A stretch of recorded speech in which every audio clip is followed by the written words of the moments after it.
c'est John Maynard Keynes, donc la théorie keynésienne.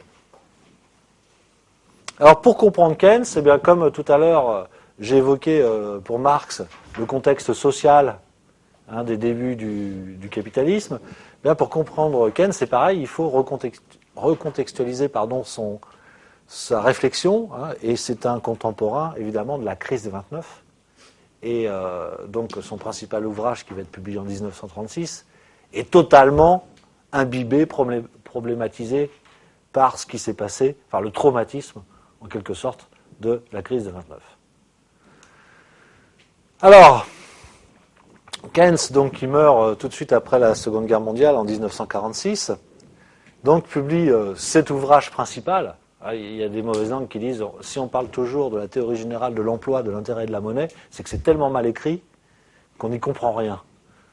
Donc ça, c'est les mauvaises langues, mais c'est vrai que c'est un ouvrage qui est assez confus, et c'est une des raisons pour lesquelles on n'en a pas encore tout dit. Donc 1936, la crise de 29 est à peu près réglée, bien qu'on puisse considérer qu'elle ne serait que cette crise de 29 qu'avec le deuxième conflit mondial. Tout n'est pas... en 1936, je pense que le niveau de production n'a pas encore rattrapé celui de 1929. Donc la crise, à proprement parler, n'est pas encore réglée. Donc cet ouvrage est inspiré par les effets de la crise de 29. Quels sont-ils ? C'est un thème d'étude que nous verrons ensemble, mais d'ores et déjà, on peut voir qu'il y a trois grandes manifestations à la crise de 29. D'abord, une récession monstrueuse. Vous avez des moins 20, moins 30% de produit intérieur brut sur une année. Donc c'est vraiment une descente aux enfers du point de vue de la production. En conséquence, vous avez une double conséquence, un chômage extrêmement élevé. Ce sont des millions, des dizaines de millions d'Européens et des dizaines de millions d'Américains qui vont se retrouver sans travail, sans logement et sur les routes. Socialement, c'est extrêmement dur.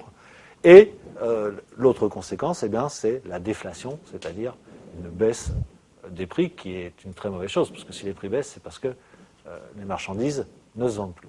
Donc voilà, si vous voulez, si on voulait synthétiser ce qui s'est passé pendant la crise de 29, eh bien, ce sont ces trois conséquences-là. Et ces trois conséquences, donc ces trois maux économiques, vont être traités d'une manière totalement hallucinante par les autorités politiques et économiques de l'époque. C'est-à-dire qu'il va y avoir des erreurs de politique économique derrière qui vont être monstrueuses et qui vont expliquer d'ailleurs pourquoi la crise de 29 va durer aussi longtemps. Elle était dure, mais en plus, on a fait le contraire de ce qu'il fallait faire, en quelque sorte. Bon, c'est facile, après coup, de dire, voilà, il aurait fallu faire autrement. Mais force est de constater quand même que les mesures de politique n'ont pas été bonnes. Donc ce sont les libéraux qui sont au pouvoir partout, en Europe comme aux États-Unis, et les remèdes qu'ils proposent, qui sont toujours les mêmes, sont, dans le cas de cette crise, totalement inefficaces.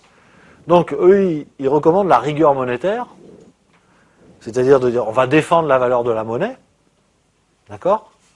Mais ce faisant, en défendant la valeur de la monnaie, vous avez des produits chers, donc vous ne pouvez pas les vendre à l'étranger, donc la récession perdure.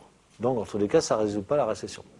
Équilibre budgétaire, c'est-à-dire l'État doit pratiquer en bon père de famille, avec beaucoup de prudence, ne doit pas s'endetter, doit toujours être à l'équilibre.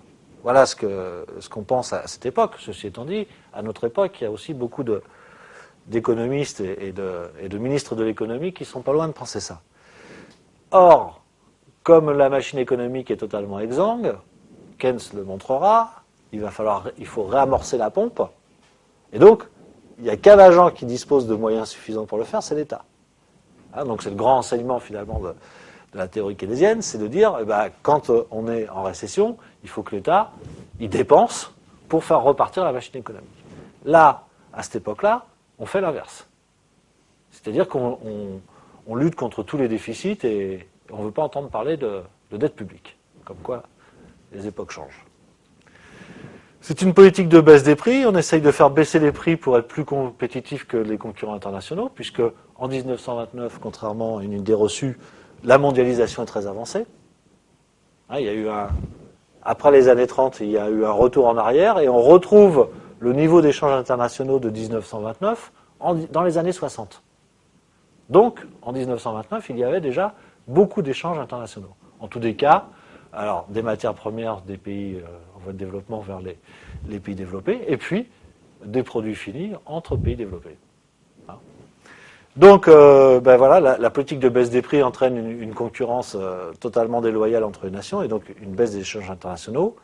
Et puis, on essaye de payer les entreprises pour qu'elles produisent, mais en fait, comme il n'y a pas de clients, on dépense de l'argent pour rien.